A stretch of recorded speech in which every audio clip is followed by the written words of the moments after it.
Bagaimana kalau kita sholat di bawah sajadah ada najis? Nggak usah bawa sajadah, di bawah tikar, di bawah karpet ada najis umpamanya.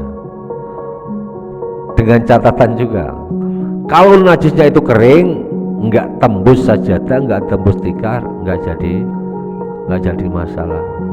Kecuali kalau sengaja itu ada najis kencing basah, kita gelarin sajadah buat sholat, tembus.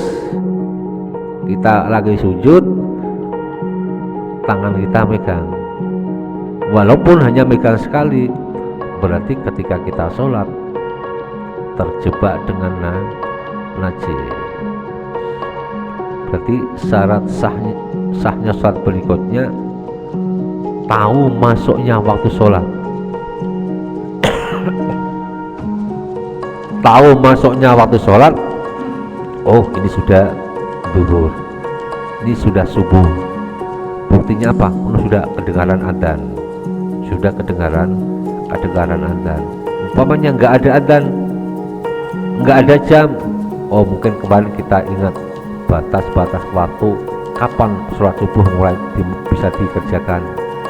Fajar shodiq sudah kelihatan, ada fajar yang melintang mulai dari utara sampai selatan, ada sinar cahaya terang, oh itu fajar shodiq, berarti sudah mulainya waktu subuh.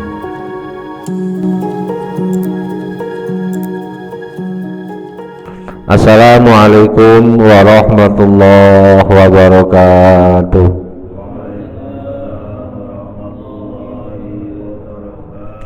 Bismillahirrahmanirrahim.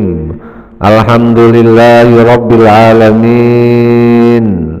Wa bihi nasta'inu ala umuri dunya waddin. Wassalatu wassalamu ala sayyidina wa maulana Muhammadin khatamil anbiya'i wal mursalin wa ala alihi wa sahbihi ajma'in. Qalu subhanaka la ilma lana illa ma 'allamtana innaka antal alimul hakim.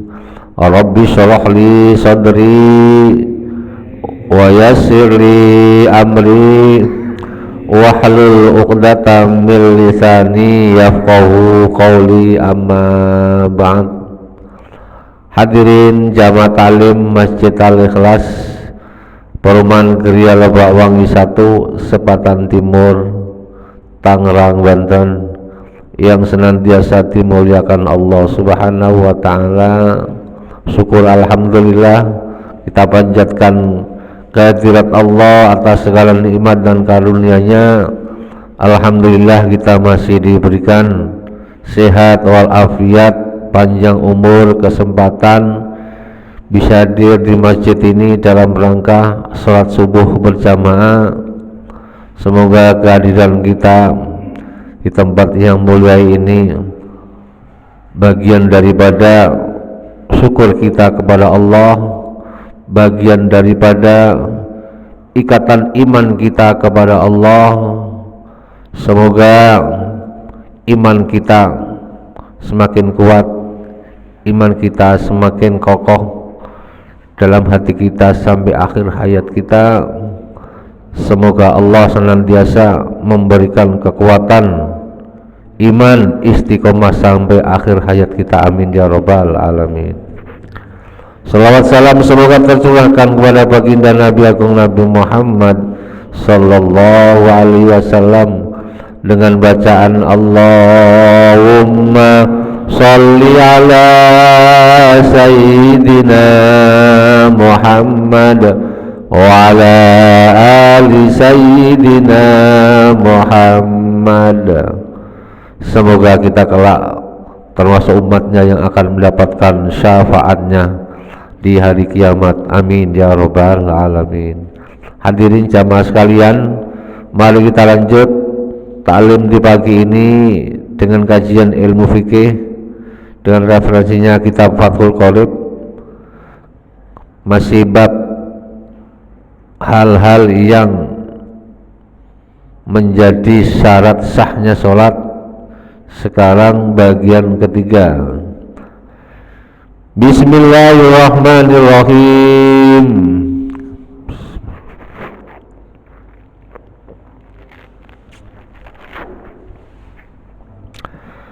Qala al-muallifu rahimahullahu ta'ala wa nafa'ana bihi wa bi ulumihi wa bi barakatihi fid dharaini amin. Kemarin syarat sah yang kedua adalah menutup aurat dengan pakaian yang suci. Menutup aurat, menutup warna kulitnya aurat, baik minimal aurat yang minim. Sekarang yang ketiga,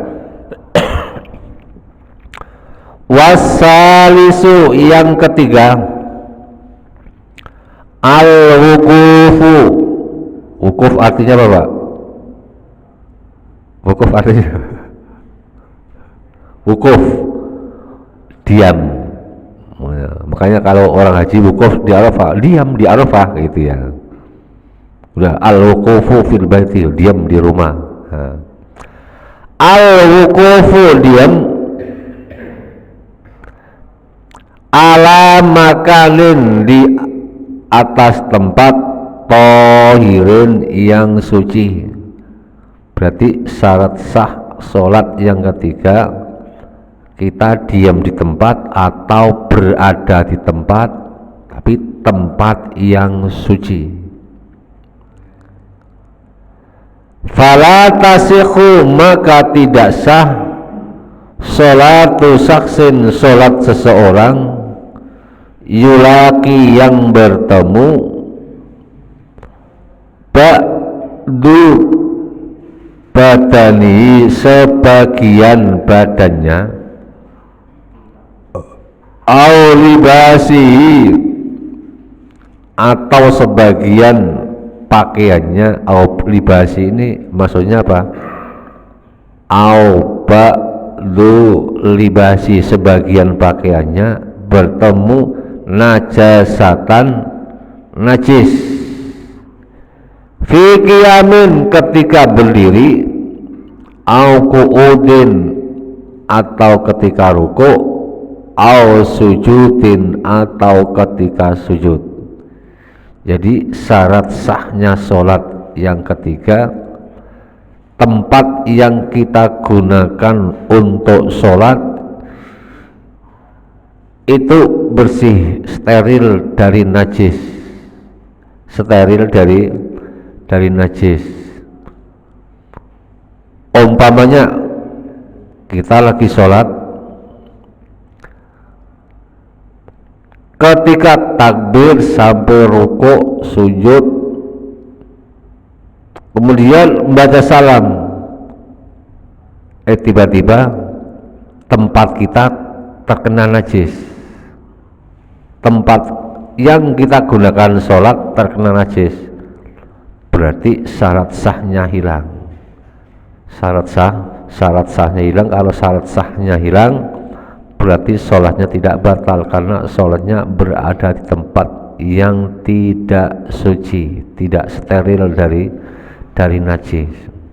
Contoh lagi, berarti ketika kita sholat dari awal takbir sampai salam harus steril dari najis, kita nggak ada terkena najis, baik itu najis yang ada di situ ataupun najis yang datang tiba-tiba. Kemudian bagaimana kalau najis itu datang tiba-tiba?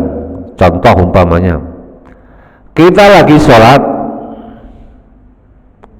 ada burung atau cicak tiba-tiba kotorannya jatuh kepada kita, di baju kita, di tangan kita, di tempat yang kita melihat, di tempat yang kita bisa lihat. ketika sholat, dalam kondisi sholat ketika rukuk sujud, tangannya kejatuhan tai cicak. Tai cicak najis apa enggak, Pak?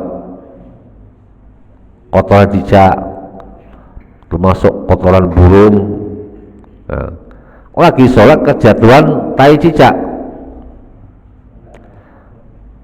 Kalau tai cicaknya itu kering dan kita tahu posisinya, jatuhnya tangan kita atau baju kita, langsung dibuang.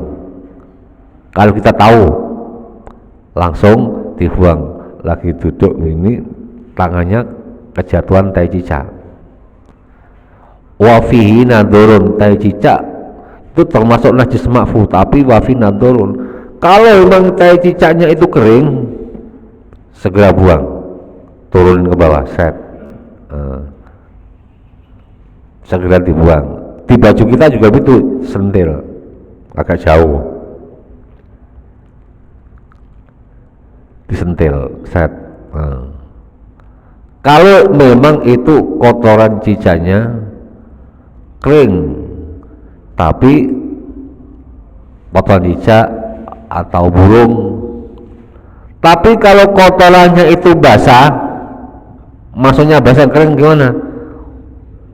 Nah, begitu jatuh prek, muncrat itu kan, tahu berat kan, yang basah dan yang kering beda, Pak ya. Dibuang hilang, tapi bekasnya masih ada. Berarti apa? Sholatnya batal. Karena apa? Tempatnya, badannya, pakaiannya kejatuhan najis.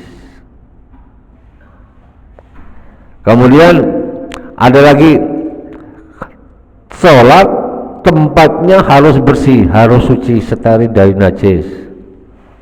Umpamanya kita sholat di dalam taubannya dengan ini. Nah, kembali lagi tadi untuk kotoran cicak, kotoran burung, kotoran cicak atau kotoran burung. Ini hal itu sering kita jumpai, baik di masjid, di musola, mungkin di rumah, itu tai cicak pasti ada. Kalau memang tai cicaknya itu kering, tidak jadi masalah, itu masuk kategori najis yang dimakfu. Kemudian ini keterangan kita tambah keterangan dari yang lain.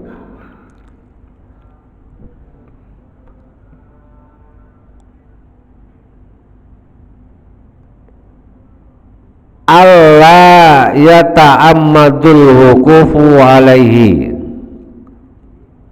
Allah yata'ammadul wuqufu alaihi.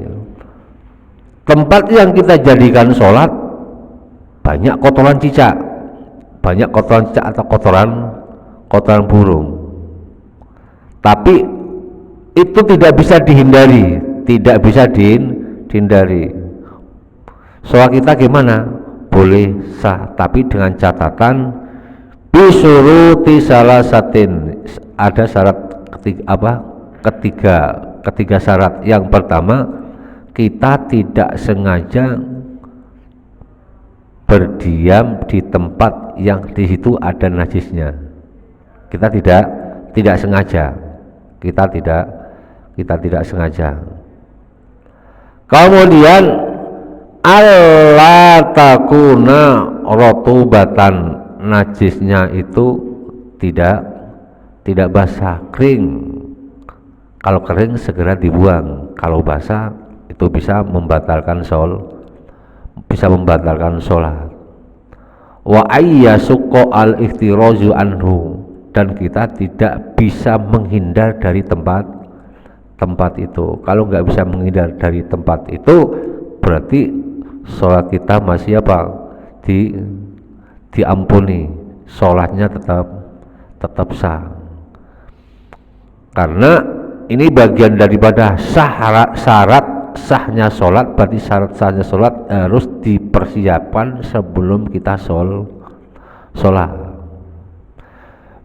Kemudian termasuk tempat-tempat yang najis lagi yang tidak dianggap tidak suci.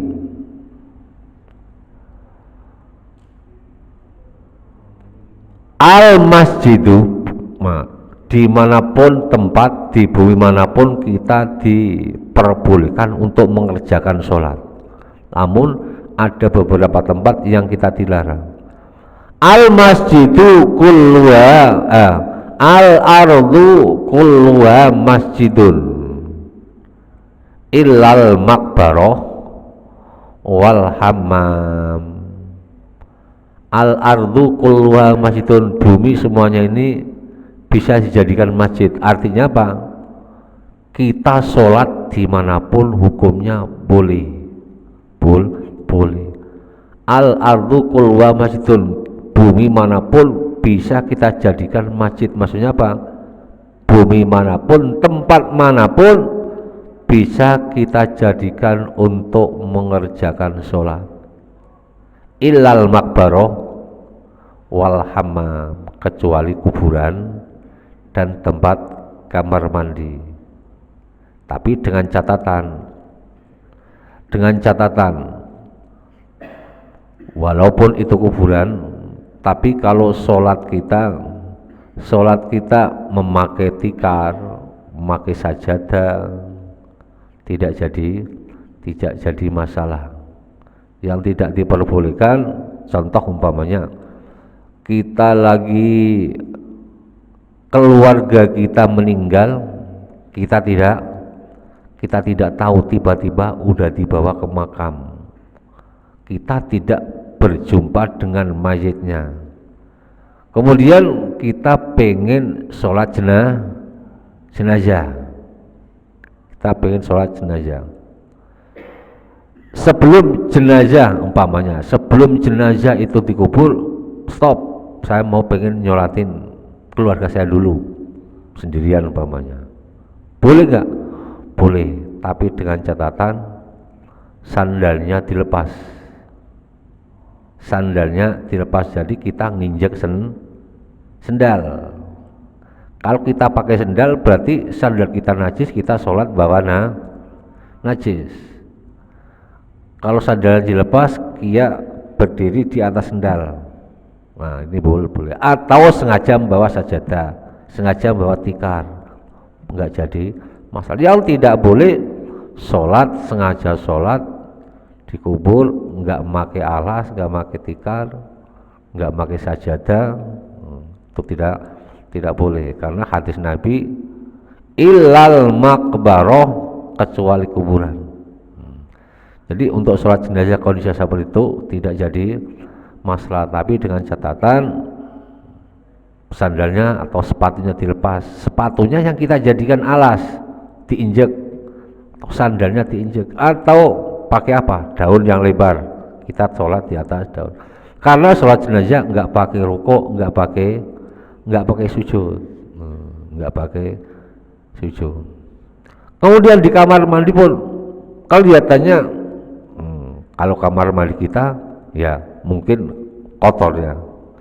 Kalau kita lihat kamar mandi mall, kamar mandi tempat-tempat yang pokoknya kamar mandinya orang-orang elit itu nggak ada kotor, bersih. Tapi itu tetap dilarang oleh Nabi dengan catatan sholatnya tanpa pakai alas. Kalau sholatnya pakai tikar, pakai sajadah, nggak jadi masalah. Jadi yang dimaksud tempatnya harus suci, tempat yang kita gunakan ketika kita sholat itu nggak kesentuh najis. Taubahnya kita sholat di kandang sapi, sholat di kandang ayam, nggak ada tempat, karena kita kerjanya kerjanya ngurusin hewan, berarti tinggal kita tiap hari di kandang hewan. Begitu juga tempat tersebut dilarang digunakan untuk sholat ya, tapi dengan catatan kalau sholat kita pakai tikar, pakai sajadah, itu tidak tidak jadi masalah, karena sajadah yang kita gunakan itu bisa menghindar, menutup najis, jangan sampai terkena badan kita. Bagaimana kalau kita sholat di bawah sajadah ada najis? Nggak usah bawa sajadah, di bawah tikar, di bawah karpet ada najis umpamanya. Dengan catatan juga, kalau najisnya itu kering, nggak tembus sajadah, nggak tembus tikar, nggak jadi masalah. Kecuali kalau sengaja itu ada najis kencing basah, kita gelarin sajadah buat sholat, tembus. Kita lagi sujud, tangan kita megang, walaupun hanya megang sekali, berarti ketika kita sholat terjebak dengan najis. Ada pertanyaan? Ya.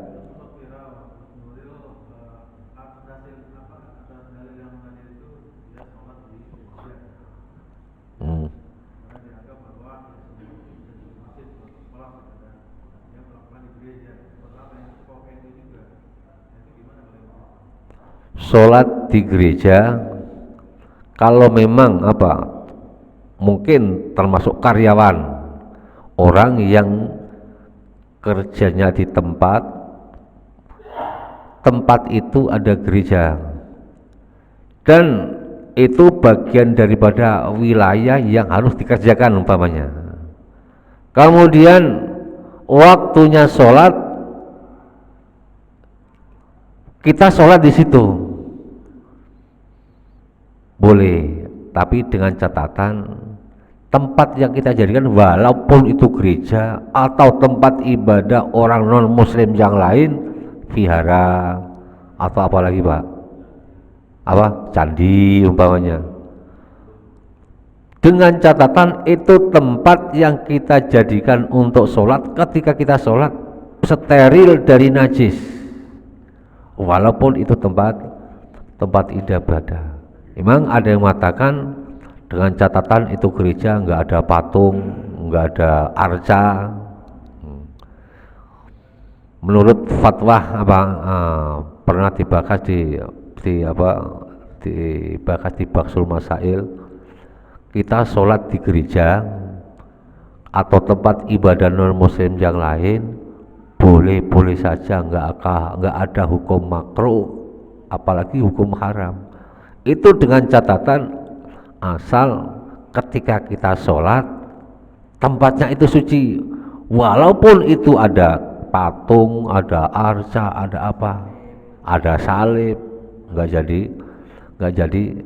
jadi masalah. Berarti boleh Pak ya, nggak jadi masalah, nggak apa-apa.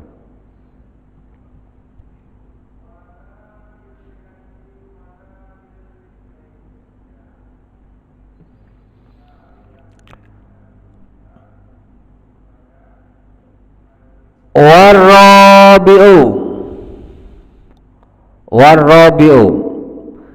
Jadi ketika, saya ulangi lagi, untuk syarat sahnya sholat yang ketiga berada di tempat yang suci, kemudian tidak sah sholat seseorang yang bertemu atau kehadiran najis sebagian anggota badannya atau pakaiannya, atau bahkan seluruh anggota badannya ataupun pakaiannya terkena najis, tidak sah.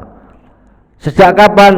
Mulai dari awal hingga akhir, ketika sujud, ketika ruku, ketika berdiri, dari awal hingga akhir harus mereka tidak terkena najis, bebas dari najis.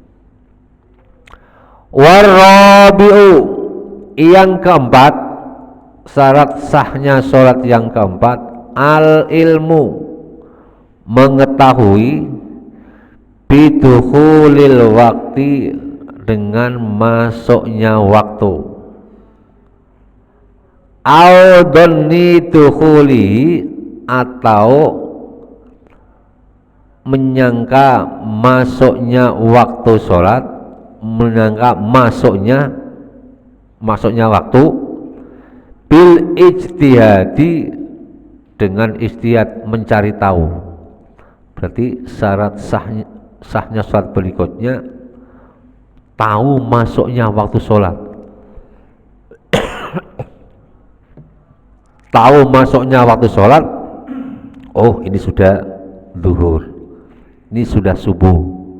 Buktinya apa? Oh, sudah kedengaran adzan, sudah kedengaran adzan. Umpamanya nggak ada adzan, nggak ada jam, oh mungkin kemarin kita ingat batas-batas waktu kapan sholat subuh mulai bisa dikerjakan. Fajar sodik sudah kelihatan, ada fajar yang melintang mulai dari utara sampai selatan, ada sinar cahaya terang, oh itu fajar sodik, berarti sudah mulainya waktu subuh. Atau audhonni dukhuli, menyangka bahwa ini waktunya sudah masuk sholat, waktunya sudah masuk bil ijtihadi, tapi menyangkanya harus disertai dengan ijtihad, cari tahunya lewat apa? Oh bertanya orang, Pak sudah zuhur belum? Kalau umpamanya kita di tempat yang tidak bisa ngelihat waktu, nggak ada jam, Pak sudah zuhur belum? Sudah asar belum? Atau cari tahunya lihat jam, oh biasanya jam segini udah masuk waktunya sholat. Kalau umpamanya ada orang tidur, ya tidurnya dari pagi jam 7, nah, bangun jam 11, bangun tidur, kemudian langsung ambil wudhu, sholat duhur, ya sholat duhur, kemudian habis sholat duhur wiridan lama, baca Quran, wiridan selesai, doanya selesai, baru dengar suara adzan. Gimana sholatnya? Tidak sah, karena dia sholat di luar waktu duhur, dan dia tidak mencari tahu, tidak tahu kapan masuknya waktu sholat. Atau dia bangun ketika tidur, dari tidur jam 10, kemudian bangun jam 1, habis bangun tidur langsung ke kamar mandi, ambil air wudhu, sholat duhur, sah nggak hukumnya? Karena di sini syaratnya harus mengetahui masuknya waktu sholat. Ketika dia bangun tidur langsung ambil air wudhu, dia hanya mengira, tidak ijtihad, tidak bertanya jam berapa ini ya, tidak lihat jam, tidak nanya orang yang ada di rumah jam berapa ini. Jadi dia ketika mengerjakan sholat belum tahu ini sudah jam berapa, ini sudah masuk waktu sholat belum. Kalau tiba-tiba langsung ambil air wudhu sholat, berarti dia termasuk apa? Lamu bidukhulil waktu, dia tidak tahu masuknya waktu sholat yang dikerjakan itu, walaupun waktunya tepat, ternyata oh benar, berarti aku tadi sholat benar ya, udah jam 12 lebih, berarti sudah boleh waktu sholat. Tapi sebelum mereka mengerjakan sholat tidak cari tahu dulu. Kalau seperti itu berarti syarat yang keempatnya nihil buat dia. Walhasil sholatnya harus diulang.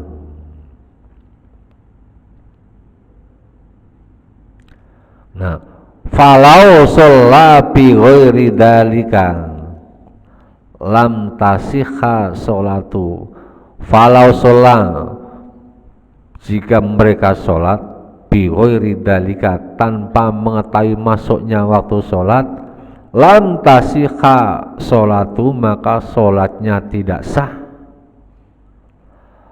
Wa in sodafatil waktu, walaupun sholatnya tepat waktunya, pas yang digunakan untuk sholat waktunya tepat, tapi dia tidak ijtihad, tidak bertanya, tidak mengetahui, oh ini sudah masuk waktunya sholat apa belum.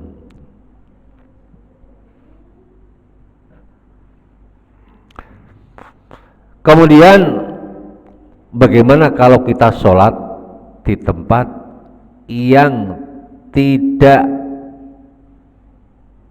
ada orang yang ditanya, umpamanya di hutan, nggak bawa jam, nggak ada orang yang ditanya, nggak ada matahari. Kalau siang nggak ada matahari, malam nggak ada bulan. Kita harus apa?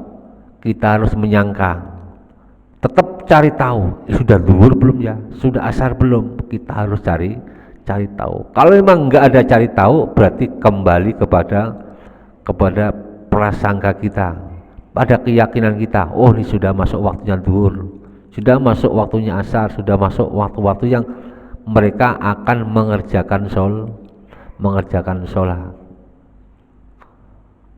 Kalaupun umpamanya mereka mengerjakannya sholat itu tidak tepat waktu, umpamanya zuhur masuk jam 12, dia sholatnya jam 12 kurang 5 menit. Taunya dari mana? Taunya dari ada, loh, tadi sholat belum zuhur sudah sholat.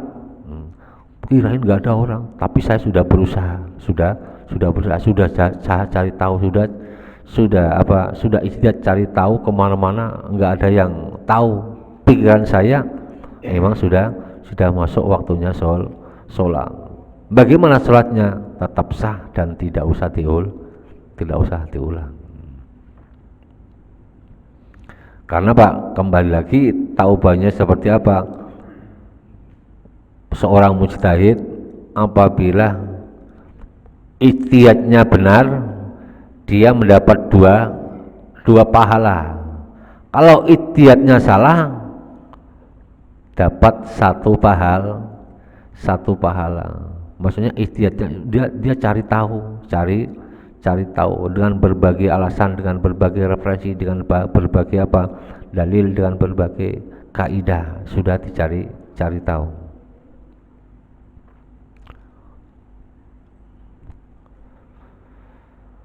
Kembali lagi, berarti syarat sahnya sholat yang keempat adalah ketika kita hendak sholat, mengetahui kapan waktu masuknya sholat.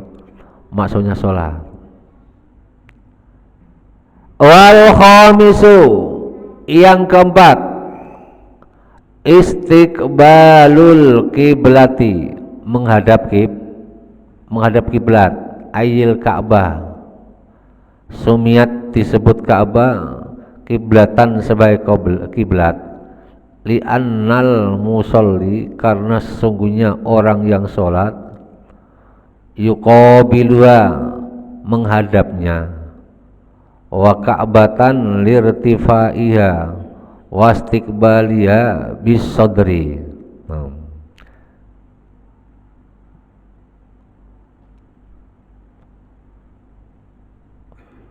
Jadi syarat yang kelima adalah menghadap kiblat. Yang dihadapkan kiblat adalah dadanya. Umpamanya kita lagi sholat, pandangan kita ke atas, pandangan kita ke samping kiri, samping kanan, ke samping kiri. Itu tidak menjadi masalah, namun makruh. Yang dihadapkan kiblat adalah posisi dada. Makanya ketika ada orang salam, kan assalamualaikum warahmatullah, itu posisi dada tetap menghadap kiblat. Kalau kita lagi salam assalamualaikum warahmatullah, dadanya ikut bergerak. Kadang ada seperti itu. Berarti ini ketika lagi assalamualaikum warahmatullah, berarti kita merubah posisi kita menghadap kiblat atau meninggalkan arah kiblat. Kondisi seperti itu bisa membatalkan sholat, karena ketika assalam, kan salamnya belum rampung, tapi posisi dadanya sudah berubah dari arah kiblat. Untuk arah kiblat di daerah yang kita tempatin, ya, tidak harus pas panteng ini. Untuk arah kiblat hanya apa? Hanya perkiraan. Kalau kita di Indonesia berarti arahnya ngulon gitu aja. Arahnya ngulon. Tahu banyak Pak, ketika kita bangun musola, bangun masjid, biasanya sudah dicari tahu ini arah kiblat, betul Pak ya? Termasuk Masjid Al-Ikhlas. Mungkin mereka yang waktu dulu ada di sini ketika bangun masjid pasti sudah dicari tahu arah kiblat kemana ini.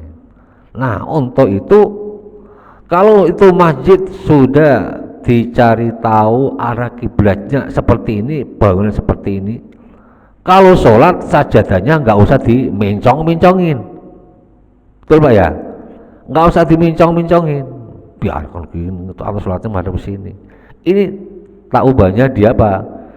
Bisa dikatakan dia ketika sholat merubah arah kiblat. Kalau dia sudah tahu. Kalau memang nggak tahu, ya kita yakin bahwa masjid ini arah kiblatnya sudah benar madhab mulon gitu.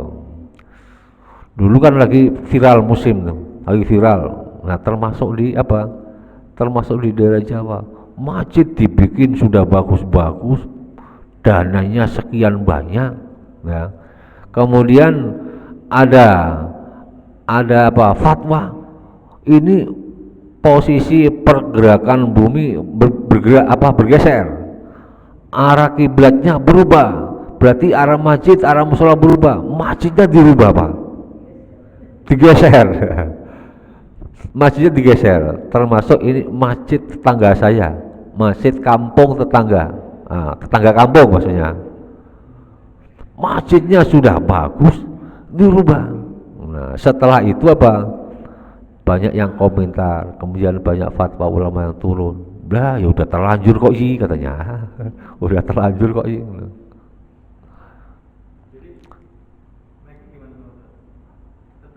Maksudnya kembali lagi, kalau lihat dari posisi awalnya, kalau ketika membangun masjid, bangun musola, dari awalnya sudah cari tahu arah kiblatnya kemana. Apa itu? Mungkin lewat apa Pak? Lewat kompas atau lewat orang yang mempunyai pengalaman untuk mencari tahu arah kiblat. Kalau sudah seperti itu ya sudah cukup. Kemudian kalau ada pergeseran, wah ini tahun sekian ada pergeseran bumi, jadi arah kiblat Indonesia agak mincong ke utara gitu. Enggak perlu. Jadi arah kiblat itu enggak harus pas 100%, enggak harus pas 100%. Jadi ada ulama yang mengatakan, termasuk yang dipakai jumhur ulama, di daerah untuk arah kiblat yang penting arahnya,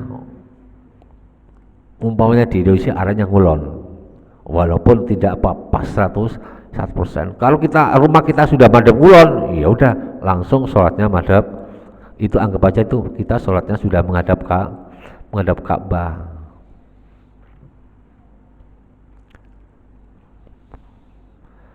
Wastiqbaluha bis sodri surito liman qudira alaihi, disyaratkan bagi orang yang mampu menghadap kiblat. Siapa orang yang ketika sholat tidak mampu menghadap kiblat?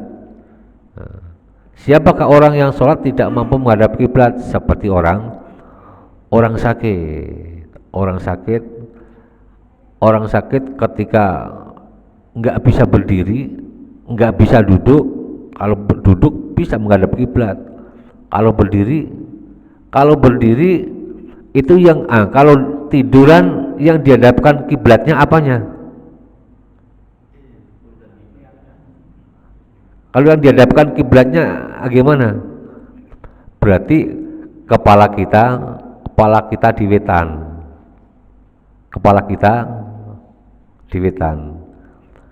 Atau ya, kepala kita di lor dengan posisi miring. Posisi miring. Kalau memang itu tidak bisa menghadap wetan, nggak bisa. Menghadap ngalor, kepalanya ditaruh di lor nggak bisa. Kepalanya ditaruh di wetan nggak bisa. Kita sholat dalam kondisi semampu kita. Berarti dengan tiduran wajah kita menghadap ke atas, niatkan sholat.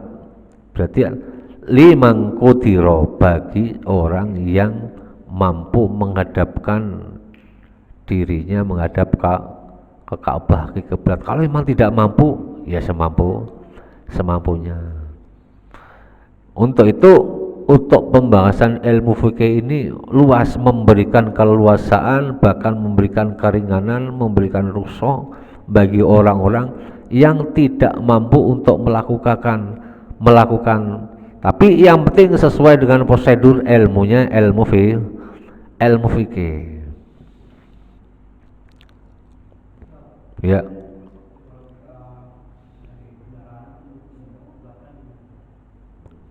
Gimana Pak?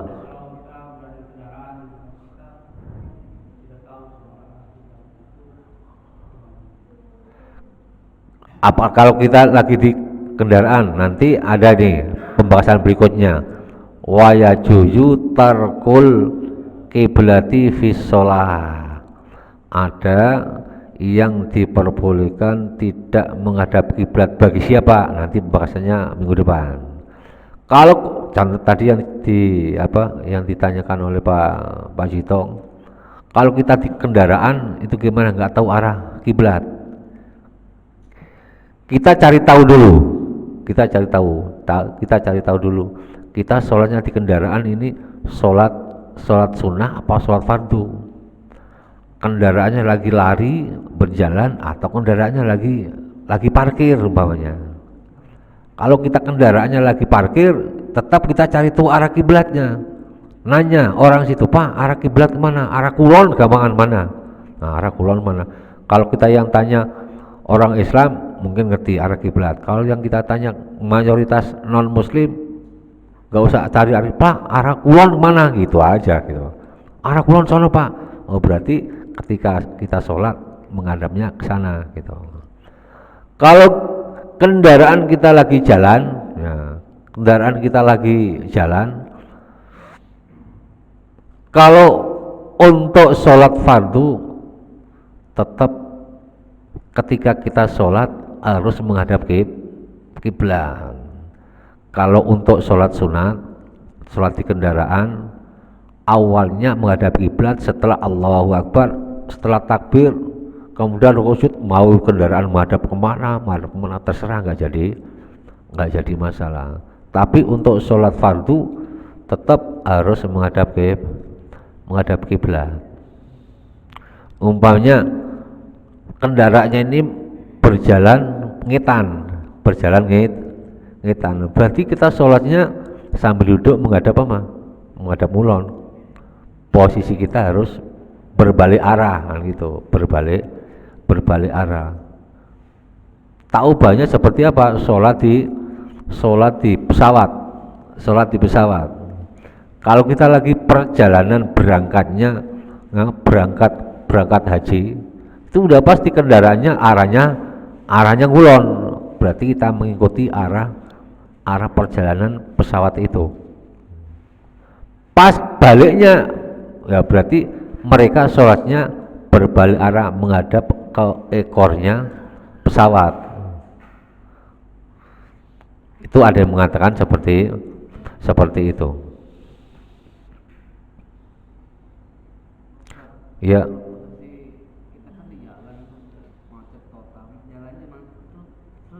Maksudnya gimana? Di perjalanan macet Heeh. kota, Heeh. perjalanan mobil itu cuma entah Heeh. dekat Oh ya. gitu. Itu boleh nggak sholat? Sholat sholat. Karena kita mau ngintip pun nggak bisa. Sholat di mobil maksudnya. Sambil jalan gitu Pak Ustaz. Oh, jadi sholat di mobil sambil sholat di kendaraan, kemudian kondisinya seperti itu gitu ya. Takut kalau nanti kita nunggu waktunya jalan lancar, waktunya habis. Wa yajuzu tarku istiqbal qiblati bisrafi halataini. Nah, itu wa fin nafilati fi safari ala. Kalau untuk sholat wajib tetap harus menghadap kiblat. Yang diperbolehkan sholat di kendaraan sesuai dengan kendaraan itu arah kemana itu hanya sholat sunnah. Kalau sholat fardu, sholat wajib tetap menghadap kiblat. Sempatkan, umpamanya apa? Dengan kondisi seperti itu, kita sudah punya niatan. Ketika jalan macet, ya, ketika jalan macet biasanya ke orang yang apa sudah biasa mengerjakan sholat, ketika kondisi seperti itu pasti pikirannya tidak tenang. Aduh, nanti sholatnya jam berapa ini? Sholatnya jam berapa ini?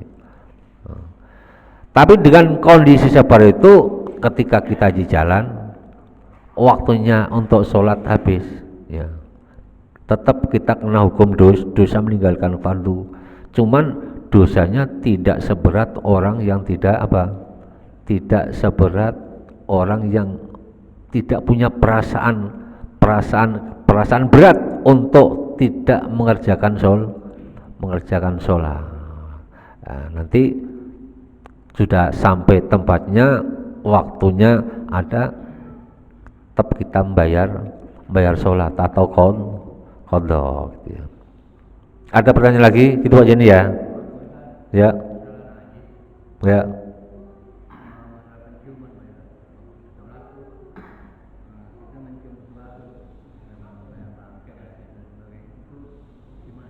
Oh. Kalau hanya mencium, nah kita lagi sholat, mencium bau sampah umpamanya, tahu bau bangke, nah, nggak jadi masalah Pak, nggak jadi masalah asal kita tidak melihat najis secara ainnya, bentuknya, walaupun itu bau, itu tidak sampai membatalkan sholat. Kalau itu baunya, walaupun itu apa? Itu najisnya ada di depan kita atau di belakang kita, asal tidak apa najisnya itu tidak terkena badan kita, baju kita, hanya baunya yang terkena, nggak jadi masalah. Karena itu bau itu termasuk apa? Najis, tapi najis yang terbawa oleh angin. Tidak bisa najis itu memberikan bekas kepada badan kita, pakaian kita. Tahu banyak kita lagi sholat di tempat, mau di masjid, di musola, mungkin di tempatnya nggak ada karpetnya, nggak ada sajadahnya, kemudian kita sholat. Setelah kita sholat selesai, kan kita sudah melihat itu tempat kondisinya steril, bersih. Setelah kita sholat, ada orang bilang, loh Pak, itu tadi tempat yang pakai sholat Bapak kena kencingnya anak saya, belum sepel, baru salap. Walaupun kondisinya seperti itu, sholatnya tetap sah, nggak perlu diulang. Karena dalam kaidahnya nahnu nahkumu bidzawahir wallahu yatawalla bisarair. Syariat itu menghukumi dohirnya, yang kelihatan. Kalaupun yang tidak kelihatan itu urusan Allah. Termasuk bau, kelihatan nggak Pak? Nggak kelihatan. Berarti seandainya ada orang sholat, ketika di tengah-tengah sholat dia mencium bau bangkai atau mencium bau tai anak kecil bapaknya atau bau apa, nggak jadi masalah, tetap sholatnya tetap asal itu tidak mengenai badannya secara ainnya, secara barangnya. Bagus ya. Nah, ada lagi pertanyaannya? Ya. Apa? Nah, kalau nggak kuat berarti harus untuk menghilangkan apa? Supaya sholatnya itu tidak konsentrasi, khusyuknya hilang, jadi menghindar lebih baik. Nah, lebih baik misalnya, kalau kita sudah di tengah-tengah sholat, sudah rukuk sujud, tiba-tiba bau busuk datang, nggak jadi masalah, nggak jadi masalah. Itu apa? Karena kekhusyukan kita sholat terganggu oleh hal-hal yang tidak diinginkan. Itu kan datangnya tiba-tiba, bau gak enak, bau busuk, atau ketika kita lagi sholat, di tengah-tengah sholat, tadi pertama sholat udah tenang aman, sholat waktu tinggal 1 rakaat tiba-tiba ada musik suaranya kencang gede ya sehingga menggeber-geber, wah ini mengganggu khusyukan sholat, nggak jadi masalah itu Pak ya. Ya. Sambil kopi jadi kopi.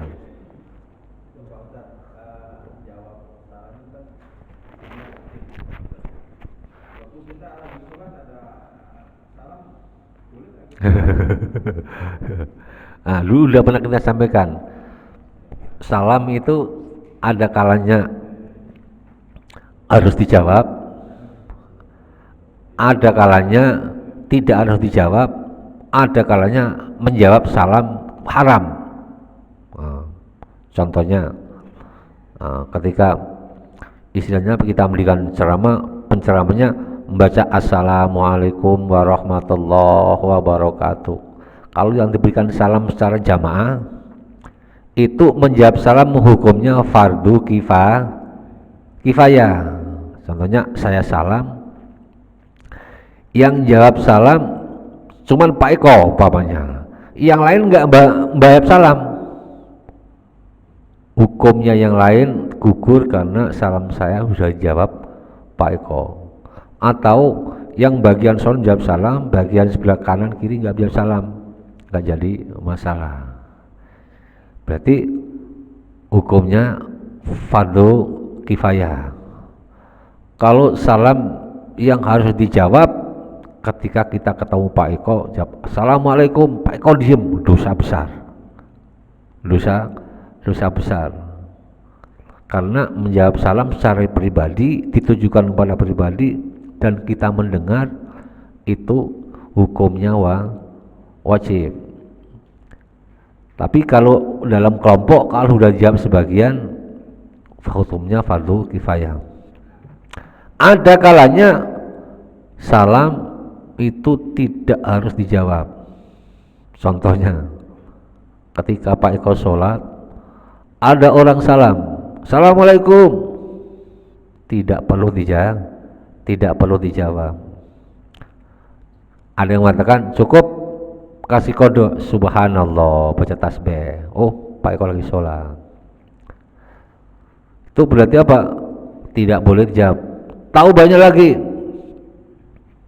ketika imam baca salam, assalamualaikum warahmatullahi, ada mamanya waalaikumsalam. Itu termasuk apa? Haram.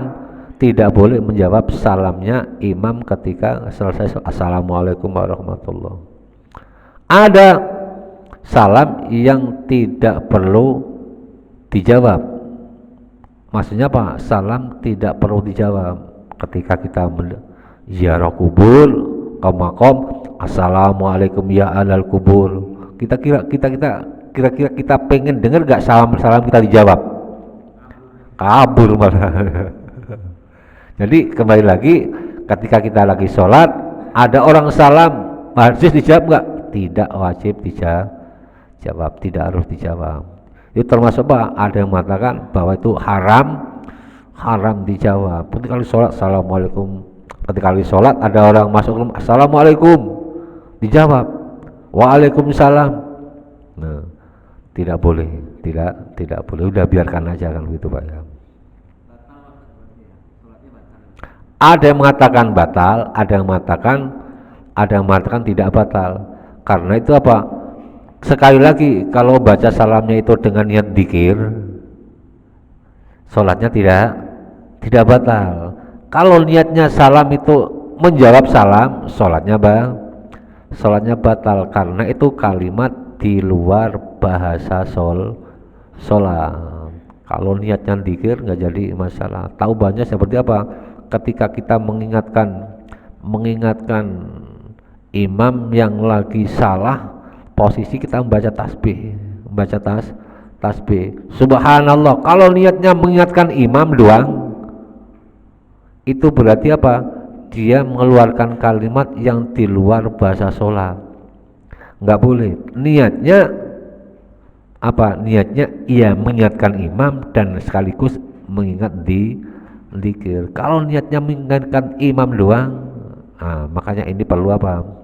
Perlu taklim gitu Pak ya. Perlu taklim. Gitu Pak ya. Cukup. Wa yajuzu tarku istiqbalil qiblati fi shalah wallahu a'lam bissawab. Mungkin ini yang dapat kami sampaikan, mudah-mudahan ada manfaatnya. Kita bacakan suratul Fatihah untuk jamaah yang telah menginfakkan sebagian rezekinya untuk acara subuh berkah ini.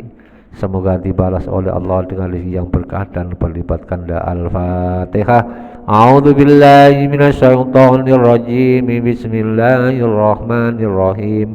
Alhamdulillahi rabbil alamin arrahmanir rahim maliki yaumiddin. Iyyaka na'budu wa iyyaka nasta'in ihdinas siratal mustaqim siratal ladzina an'amta 'alaihim ghairil maghdubi 'alaihim waladdallin. Amin. Allahumma salli ala sayyidina Muhammad wa ala ali sayyidina Muhammad. Alhamdulillahi rabbil alamin. Ya Fattahu ya Alim, iftah lana fatan qariba wa alimna ilman nafi'a. Allahumma alimna ma 'allamtana, alimna ma la 'allamtana, alimna ma yanfa'una, alimna ma la yanfa'una. Innaka ta'lamu wa la na'lamu wa anta 'allamul ghuyub. Allahumma inna na'udzubika min ilmin la yanfa' wa min qalbin la yakhsha wa min nafsin la tasba wa min du'ain la yustajaba min syarri dzalikal arba bi rahmatika ya arhamar rahimin. Allahumma jalla auladana wa talamidana wa alibatina wa man hadara bi hadin jama min alil ilmi walil iman walil taqwa walil ibadah walil rizqi walil quran walil du'a walil khair wa la tajalna wa iyyahum min ahli syarri wad dhair innaka ala kulli syai'in qadir. Rabbana atina fid dunya hasanah wa fil akhirati hasanah wa qina adzabannar. Wa sallallahu ala sayyidina Muhammadin wa ala alihi wa sahbihi wa sallam.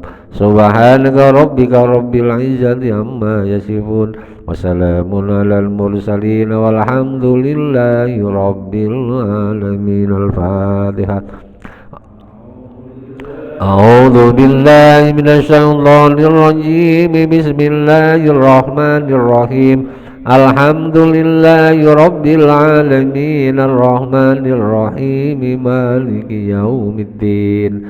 Iyyaka na'budu wa iyyaka nasta'in ihdinas siratal mustaqim siratal ladzina an'amta 'alaihim ghairil maghdubi 'alaihim waladdallin. Amin.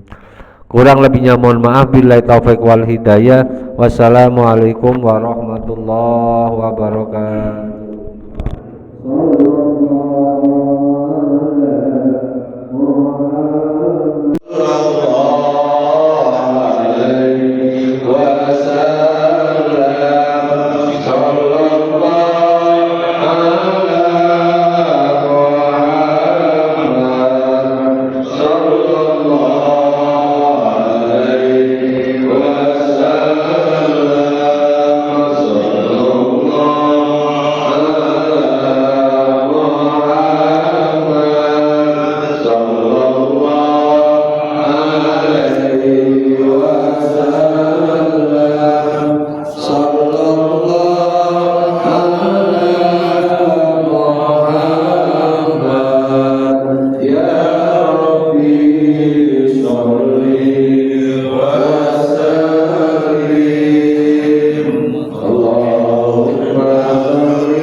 Kita kan susah.